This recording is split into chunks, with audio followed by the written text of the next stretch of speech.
अस्सलाम वालेकुम मेरे प्यारे भैन भरा जी सुनाओ जी की हाल चाल थोड़ा सुनाओ सब ठीक ठाक ने हाजी अल्लाह का शुक्र है मैं भी ठीक है बस माजरत चाहती है कि कुछ दिन मेरी वीडियो नहीं आई है मेरी तबीयत ठीक नहीं थी इस वजह से मैं अपना ब्लॉग नहीं बना सकी ठीक है तो हम अल्लाह का शुक्र है मैं ठीक है मैं चलो अज ना मैं ब्लॉग बनाती है अज काफ़ी दिनों बाद मैं बना लगी मिस्सा गोश्त तो मैं चलो वीडियो बना दी हाँ जी असी प्याज भी पा ले मिर्चा भी पा लिया वा अदरक लसन हरिया मिर्चा टमाटर का भी पेस्ट बना के पा लिया वा तो मिस्सा गोश्त हैगा वा साडा जी फिफरा तो नाल हैगी कलेजी ये असी अज बना लगे है तो मिर्च मसाले अपने हसबे जायका जिस तरह मेरे भैन भरा कोई खाते हैं उस हिसाब के नाल अपनी मर्जी के नाल पाने हैं मिर्च मसाला सारा पाता है तो हल्का जहा पानी पा देना है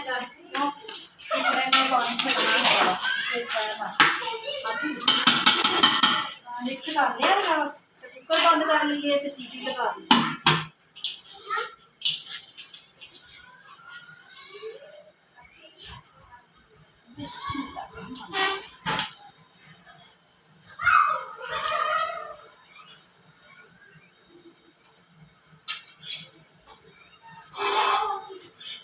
सीटियां ले जाके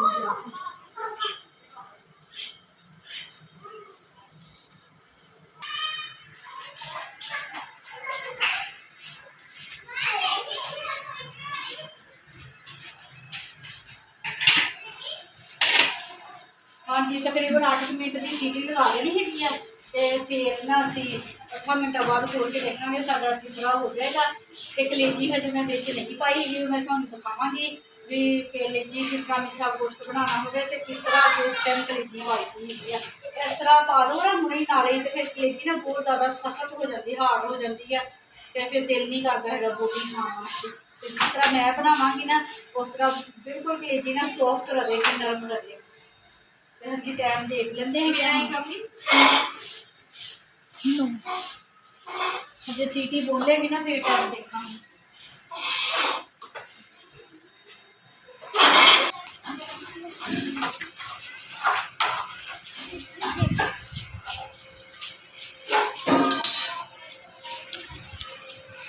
मां तू तो चुड़ैल लगन दी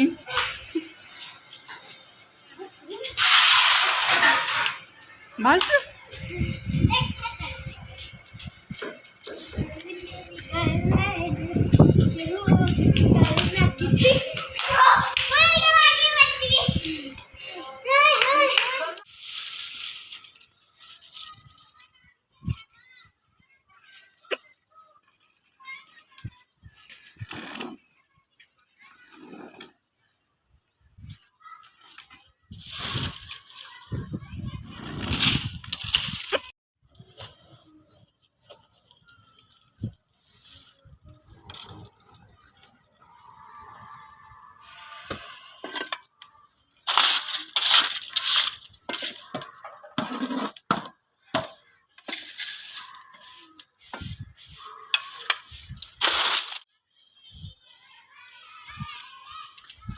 जी बड़ी मुश्किल अज मैं रोटियां बनाई कि इन्नी हवा चलन दी हवा भी नहीं नेरी हैगी तो मंजी अगे खड़ी की तो बड़ी मुश्किल बच गए मेरे कपड़े अग लगन लगे तो बोरा भी पत्ते वाला साडा सड़ गया वा तो पेड़े भी ढल गए थे बस ना फिर हम कोई पाकिस्तान का नक्शा बनया वा तो कोई इंग्लैंड का नक्शा बनया वा पेड़े नरम हो गए ना इस वजह फिर फटाफट सुका ली तो हम मैं जाके देखा थले साडा ना मिस्सा गोश्त जो भी हो गया होएगा तो मैं जाके हम थले ना भूनी ला लूँ तेरा नक्शा मम्मा ने बनाना सबर कर अम्मा कहती कोई मेरा नक्शा बना मैं क्या तेरा नक्शा होनी मम्मा ने बनाना सबर ते कर तेरा नक्शा तो मैं बना देना ना हुनी मैं आगे भी नहीं चलाई थी थले बुझी भाई अपना फड़ावा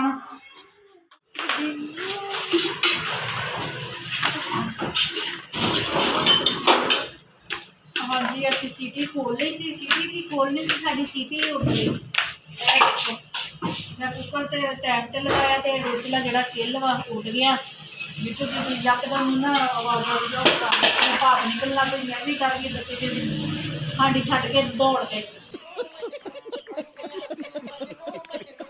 ਤੇ ਫਿਰ ਬਾਅਦ 'ਚ ਦੇਖਿਆ ਵੀ ਉਹਦਾ ਕਿੱਲ ਨਿਕਲ ਗਿਆ ਹੈਗਾ। ਤੇ ਫਿਰ ਹੁਣ ਟਾਈਮ ਕਾਫੀ ਜ਼ਿਆਦਾ ਹੋ ਗਿਆ ਵੀ ਜੈਸੇ ਹੁਣ ਪਕਾਇਆ ਵਾ ਸੀਟੀ ਲੱਗਦੀ ਤੇ 50-60 ਮਿੰਟਾਂ ਦੇ ਵਿੱਚ ਸਾਡਾ ਗੋਸ਼ਤ ਗਲ ਜਾਣਾ ਸੀਗਾ।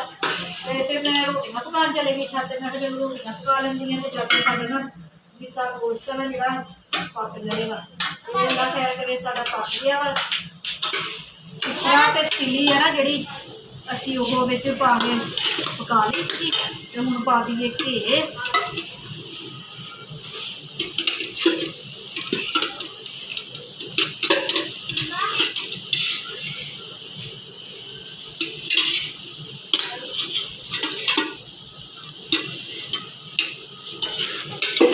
ਚੰਗੀ ਤਰ੍ਹਾਂ ਘੇ ਦੇ ਵਿੱਚ ਭੁੰਨ ਕੇ ਨਾ ਤੇ ਫਿਰ ਸਾਡੀ ਜਿਹੜੀ ਕਲੇਜੀ ਹੈਗੀ ਆ ਨਾ ਅਸੀਂ ਬਾਅਦ ਚੋਂ ਪਾਣੀ ਹੈਗੀ ਆ।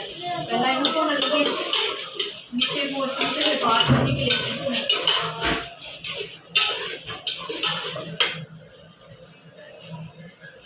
ਇਹ ਵਾਲਾ ਪੈਕਟ ਜਿਹੜਾ ਹੋਰ ਲਿਆ ਵਾ ਸੀਗਾ ਘੇ ਦਾ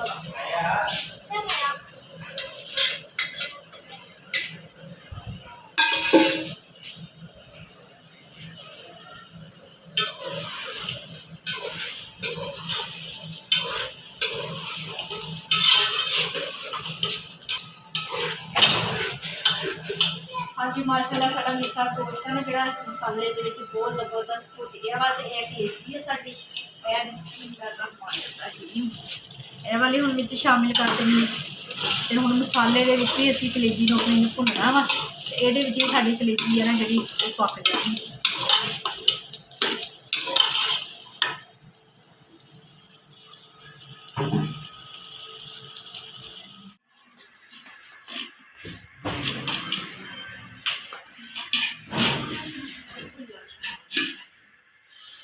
ਹਾਂਜੀ ਸਾਡਾ ਸਾਲਨ ਬਣ ਗਿਆ ਹੈ ਮਾਸ਼ਾਅੱਲਾ ਮਜ਼ੇਦਾਰ। ਧਨੀਆ ਪਾ ਦਈਏ ਹੁਣ ਉੱਪਰ। कलेजी में खा के देखी है, इन्नी सॉफ्ट इन्नी नरम बनी है ना, बहुत मज़ेदार। बच्चों को भुख लगी हुई है, पानी आ गया पानी आ गया, प्लेट च कट के दिखावा।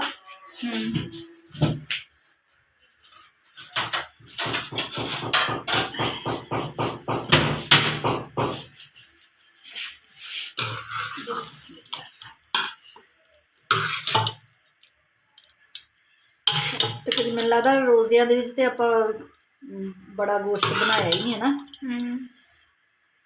हाँ देखो जी माशाअल्लाह ज़बरदस्त खुशबुआं आ रही वा, बहुत ज़बरदस्त साडा मिसा गोश्त बन गया है वा। तो हुण रोटी रखीए तो मंजे ते बच्चे रोटी खाण। पानी चो गया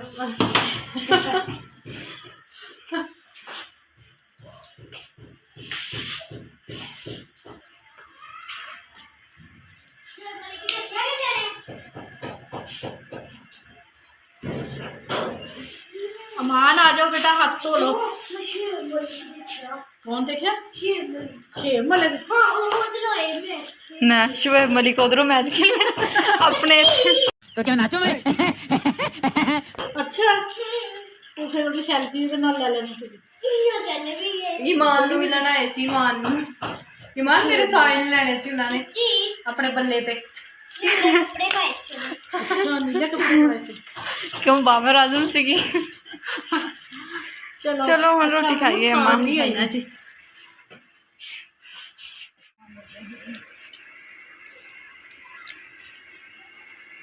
आ गई। हाय हाय इतना सुकून। मजेदार। यम्मी।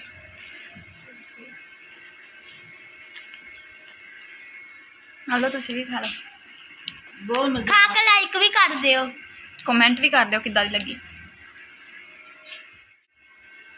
मेरा हम दिल बिल्कुल नहीं करन दिया बोलने ना, पर हम मैं ना अल्लाह हाफिज कह देना अपने भैन भरावां नूं। मेरा अज का व्लॉग अच्छा लग्या कि मेरे व्लॉग नूं लाइक करना, कमेंट करना, सबसक्राइब करना, घंटी का बटन लाजमी दबाना। ठीक है जी, अपने दुआवां च मैनूं याद रखना। मैं भी अपनी दुआं च अपने भैन भरावां नूं याद रखदी ही जिथे जिथे भी मेरे भैन भरा रह रहे हैं खुश रवो शाद रवो ते आबाद रवो हमेशा हसदे मुस्कुरांदे रवो। ठीक है जी, अल्लाह हाफिज़।